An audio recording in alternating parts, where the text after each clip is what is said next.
Welcome po sa Jesus is Coming Ministry Bible Stories. Iniaalay ko po ang papuri at pasasalamat sa Panginoon. Naway maunawaan natin ang salita ng Diyos sa araw na ito. Please subscribe, like, and share po ang God's Word sa inyong family and friends para lahat po tayo matuto sa salita ng Diyos. Sumali po kayo sa pa-contest. May kaunting blessing po tayo. Maraming salamat po. Simulan po natin ang kwento ni Cain at Abel. Sino ba sila? Sino ang magulang nila? Ano ang aral na matutunan natin sa kwentong ito na nakasulat sa Biblia? Ang music po natin ay galing sa Psalm 139 verse 1 to 18, inawit ni Esther Moy. Ang title, Lord, You Seek Me and Know Me. Simulan natin ang kwento sa aklat ng Genesis 4 verse 1. Sinipingan ni Adan ang kanyang asawa at ito'y nagdalang tao. Nang isilang ang kanyang panganay na lalaki ay sinabi ni Eva, "Nagkaroon ako ng anak na lalaki sa tulong ni Yahweh, kaya Cain ang ipinangalan niya rito." Sinundan si Cain ng isa pang anak na lalaki at Abel naman ang ipinangalan dito. Naging pastol ito at si Cain naman ay naging magsasaka. Dumating ang panahon na si Cain ay naghandog kay Yahweh ng ani niya sa bukid. Kinuha naman ni Abel ang isa sa mga panganay ng kanyang kawan. Si Yahweh ay nasiyahan kay Abel at sa kanyang handog. Pinatay niya ito at inihandog ang pinakamainam na bahagi. Ngunit hindi niya kinalugdan si Cain at ang handog nito. Dahil dito, hindi mailarawan ang mukha ni Cain sa tindi ng galit. Kaya't sinabi ni Yahweh, "Anong ikinagagalit mo, Cain? Bakit ganyan ang mukha mo? Kung mabuti ang ginawa mo, dapat kang magsaya. Kung masama naman ang kasalanay tulad ng mabangis na hayop na laging nag-aabang upang lapain ka. Nais nitong pagharian ka, kaya't kailangan mapaglabanan mo ito." Isang araw, niyaya ni Cain ang kanyang kapatid. "Abel, pumunta tayo sa bukid." Sumama naman ito, ngunit pagdating nila sa bukid ay pinatay ni Cain si Abel. Tinanong ni Yahweh si Cain, "Nasaan ang kapatid mong si Abel?" Sumagot siya, "Hindi ko alam. Bakit? Ako ba'y tagapag-alaga ng aking kapatid?" At sinabi ni Yahweh, "Cain, ano itong ginawa mo? Sumisigaw sa akin mula sa lupa ang dugo ng iyong kapatid at humihingi ng katarungan. Sinumpa kita ngayon at hindi mo na maaaring bungkalin ang lupa dahil dumanak doon ang dugo ng kapatid mo na iyong pinaslang. Bungkalin mo man ang lupa upang tamnan, hindi ka mag-aani, wala kang matitirhan at magiging lagalag ka sa daigdig." "Napakabigat naman ng parusang ito," sabi ni Cain kay Yahweh. "Ngayong pinalayas mo ako sa lupaing ito upang malayo sa iyong paningin at maglagalag sa daigdig, papatayin ako ng sinumang makakakita sa akin." "Hindi," sagot ni Yahweh. "Paparusahan ng 7 ibayo ang sinumang papatay sa iyo." Kaya't nilagyan ni Yahweh ng palatandaan si Cain upang maging babala sa sinuman na ito'y hindi dapat patayin. Iniwan ni Cain si Yahweh at tumira siya sa lupain ng Nod, isang lugar sa silangan ng Eden. Sinipingan ni Cain ang kanyang asawa, nagdalang taong ito at nagkaanak ng isang lalaki na pinangalan ng Enok. Pagkatapos nagtayo si Cain ng isang lungsod at ito'y tinawag na Enok bilang alaala sa kanyang anak. Si Enoch ang ama ni Irad na ama ni Mehujael. Anak naman ito ni Metusael na ama ni Lamek. Nag-asawa si Lamek ng dalawa, sina Ada at Sila. Naging anak ni Ada at Jubal ang ninuno ng mga nagpapastol ng mga baka at ng mga tumitira sa tulda. Kapatid nito si Jubal na siya namang ninuno ng mga nagtutugtog ng alpa at plauta. Naging anak naman ni Zila si Tubal-Cain na ninuno ng lahat ng mga panday ng mga kagamitang tanso at bakal. Si Tubal-Cain ay may kapatid na babae, si Naama. Sinabi ni Lamek sa dalawa niyang asawa, "Dinggin niyo itong aking sasabihin, Ada at Sila, mga asawa kong giliw. May pinatay akong isang kabataan sapagkat ako'y kanyang sinugatan. Kung saktan si Cain, ang parusang gawad sa gagawa nito'y 7 patong agad. Ngunit kapag ako ang siyang sinaktan, 77 patong ang kaparusahan. Muling sinipingan ni Adan ang kanyang asawa at ito'y nanganak ng isa pang lalaki. Sinabi ng ina, binigyan ako ng Diyos ng kapalit ni Abel na pinatay ni Cain at ito'y tinawag niyang Seth. Si Seth ang ama ni Enos. Noon nagsimulang tumawag sa pangalan ni Yahweh ang mga tao sa kanilang pagsamba. Diyan po nagtatapos ang kwento ni Cain at Abel. Ano ang natutunan nyo? Ang kasalanang ginawa ni Cain sa pagpatay ay may kaparusahan. Ito ay isinulat upang malaman natin, maunawaan natin ang salita ng Panginoon at sundin ang utos niya. Sino ang panganay na anak ni Adan at Eva? Tama, si Cain. Sino naman ang ikalawang anak ni Adan at Eva? Tumpak, si Abel ang ikalawang anak ni Adan at ni Eva. Sino ang mga naging anak ni Adan at Eva?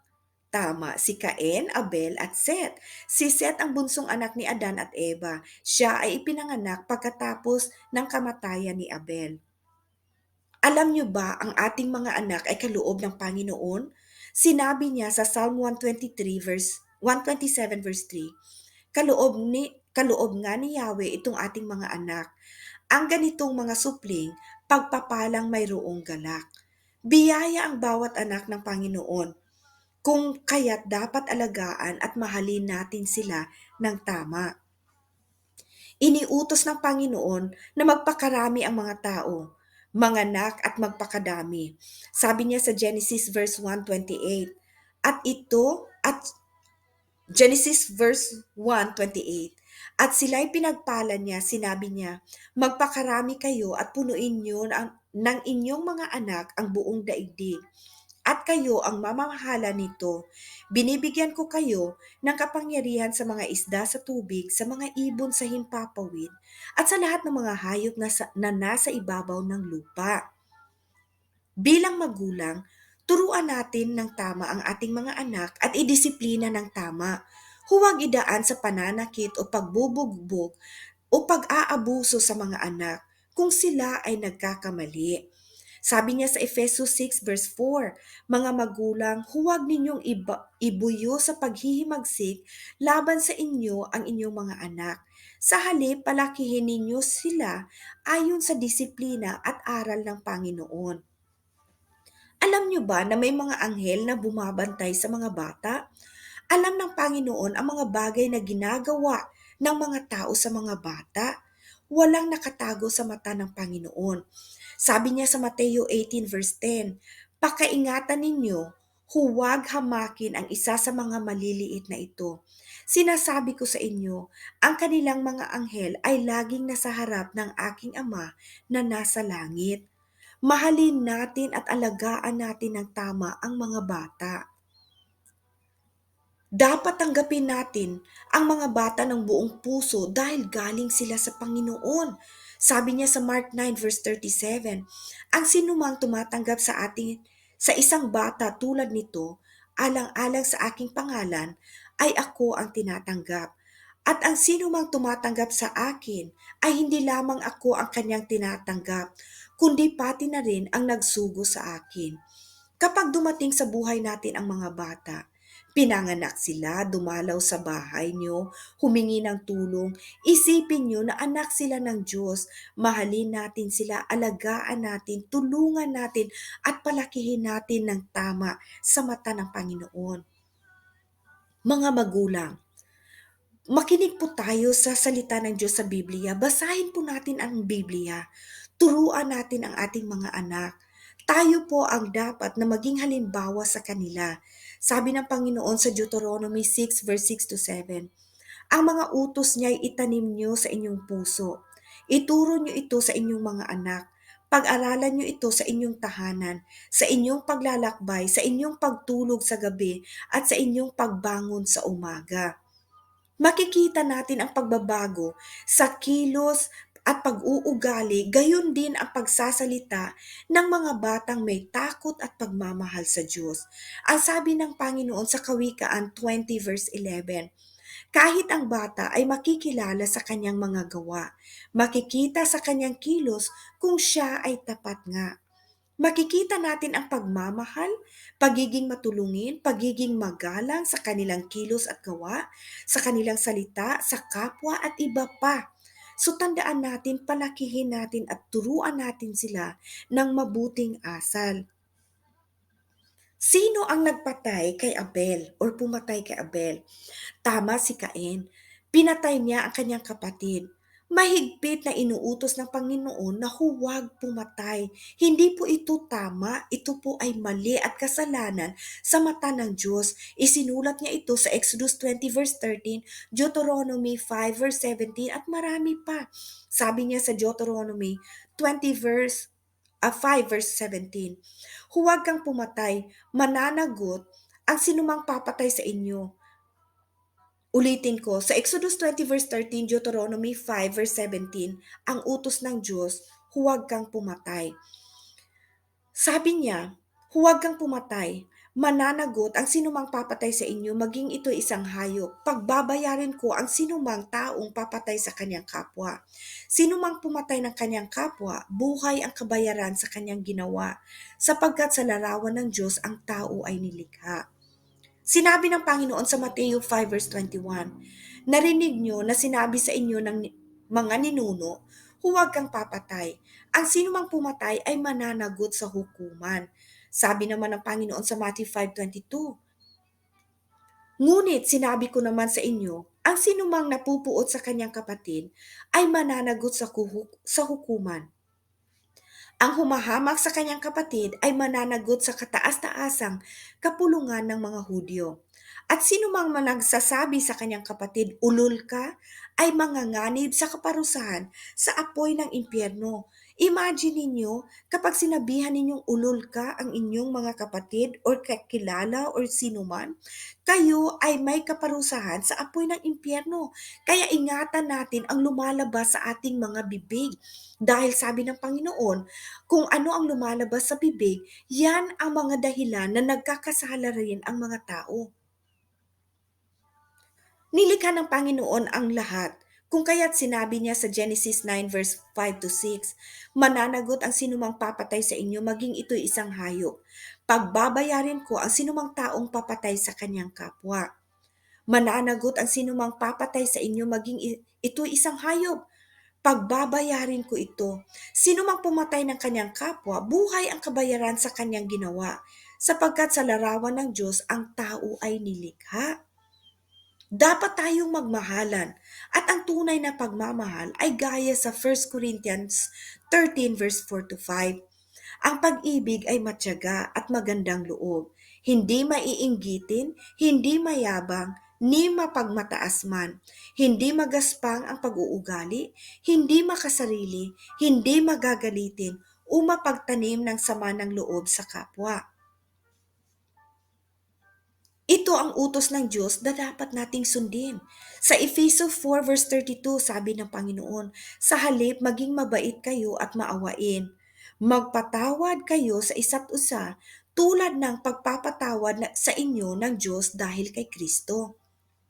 Sinabi ni Jesus sa Juan 15 verse 12, ito ang aking utos. Magmahalan kayo gaya sa pagmamahal ko sa inyo. Alam nyo ba na iniutos din ng Panginoon na mahalin din natin ang ating kapwa maliban sa mga taong nagmamahal sa atin? Mateo 5 verse 43 to 44. Narinig ninyo sinabi, ibigin mo ang iyong kapwa at kamuhian ang inyong kaaway. Ngunit ito naman ang sinasabi ko, ibigin niyo ang inyong kaaway at ipanalangin ninyo ang mga umuusig sa inyo. Sabi ng Panginoon sa Luke 6 verse 27, verse 28, subalit sinabi ko sa inyong mga nakikinig sa akin, mahalin niyo ang inyong mga kaaway at gawa ng mabuti ang mga napupuot sa inyo. Pagpalain niyo ang sumusumpa sa inyo at ipanalangin ang mga nag-aapi sa inyo. Paano natin maipakita ang pagmamahal kay Jesus? Sumagot si Jesus, ang umiibig sa akin ay tumutupad sa aking salita. Iibigin siya ng aking Ama at kami pupunta at mananahan sa Kanya. Ang hindi tumutupad sa aking mga salita ay hindi umiibig sa akin. Ang salitang narinig ninyo ay hindi sa akin, kundi sa Ama na nagsugo sa akin. Kung kaya't dapat nating tandaan ang salita ng Panginoon sa Efeso 5 verse 25. Mga lalaki, magsisimula ang pagmamahal dapat sa loob ng tahanan sa magulang at ituturo sa kanilang mga anak. Gayon din dadalhin natin ito sa ating komunidad. Kaya mga lalaki, mahalin ninyo ang inyong mga asawa na gaya sa pagmamahal ni Kristo sa iglesia. Inihandog niya ang kanyang buhay para sa iglesia. Dapat ang pag-ibig ay magsisimula sa tahanan. Mahalin ang Panginoon at ang kapwa. Mga minamahal, mag-ibigan tayo sapagkat mula sa Diyos ang pag-ibig. Ang bawat umiibig ay anak ng Diyos at kumikilala sa Diyos. Maraming salamat po sa lahat ng nakikinig ngayon. So, bibigyan po natin or congratulations po sa lahat ng nanalo sa ngayon. Nanalo po sa sumali sa ating third video. So, ang mga nanalo po ay si Abe de Jesus na natatanggap ng 200, kay Joyce Belvedere, 200, Ashlen C. 200, Juliet Loto 200, John Pabalan 200, Mikey Mende 100, and John Fred. Sila po yung mga nasali sa raffle natin, mga subscribers at mga taong sumali sa comments. Ang asawa ko po, ang mister ko po ang bumunot sa 7 nating winner ngayon. Mag-send po kayo, kinontak po natin ang lahat. Mag-send po kayo ng cellphone number ninyo para maipadala natin ang GCash at matatanggap ninyo ang kaunting biyaya galing sa Jesus is Coming Ministry. Sa ngayong video po, ang Jesus is Coming Ministry ay magbibigay uli ng cash blessing. So pipili po ang ministry ng isang winner na tatanggap ng 200 pesos. So pipili po ako ng teacher na tatanggap ng school supply. So sasali man sila o hindi, pipili po ako ng isang paaralan o isang guro na padadalhan po natin ng 200 para makabili siya ng chalk or papel na magagamit niya para sa paaralan. Yung mga subscribers po natin at mga participants sa comment section, sila po ang masasali sa winners natin, yung mga subscribers po natin na bago, okay? Simula sa video na ito at mga sasali sa comments, sila po ay sasali or makakasali sa raffle natin. Kukuha po tayo o bubunot po tayo ng 2 winners na tatanggap ng 200 pesos at 5 po naman ang mananalo ng 100 pesos. Uulitin ko, ang mga subscribers po natin na mga subscribers po natin dati or mga subscribers po natin na bago, pati ang mga participants. So yung mga dati pong subscribers, paki-comment po kasi ang iba hindi ko po nakikita kung sino yung ibang mga subscribers. So we have 54 po na subscribers pero mga 7 lang po ang nakikita ko sa email ko na nag-subscribe. So paki-sulat po ang pangalan ninyo sa comment section or mag-comment po kayo para masali kayo sa raffle. Marami pong salamat sa mga lahat ng nunood at nagpa-participate. Ito po ay para sa papuri natin. I give the glory and praise to God the Father sa lahat po ng biyaya. Alam niyo darating na po si Jesus, kaya ang title po ng ministry natin, Jesus is Coming Ministry. Ito po ang inawit ng mga angel nung dinala ako ni Jesus sa langit. So sabi nila, umaawit sila, Jesus is coming, Jesus is coming. Kaya tayo po ay dapat maging handa sa pagdarating ng Panginoon. Basahin po natin ang Biblia, makinig po tayo at pag-aralan natin at gamitin natin ito, i-apply natin sa ating buhay. Huwag lang po yung mag-comment lang kayo, mag-like, mag-comment, tapos hindi ninyo pinakinggan. Ang message po nito ang pinaka-importante.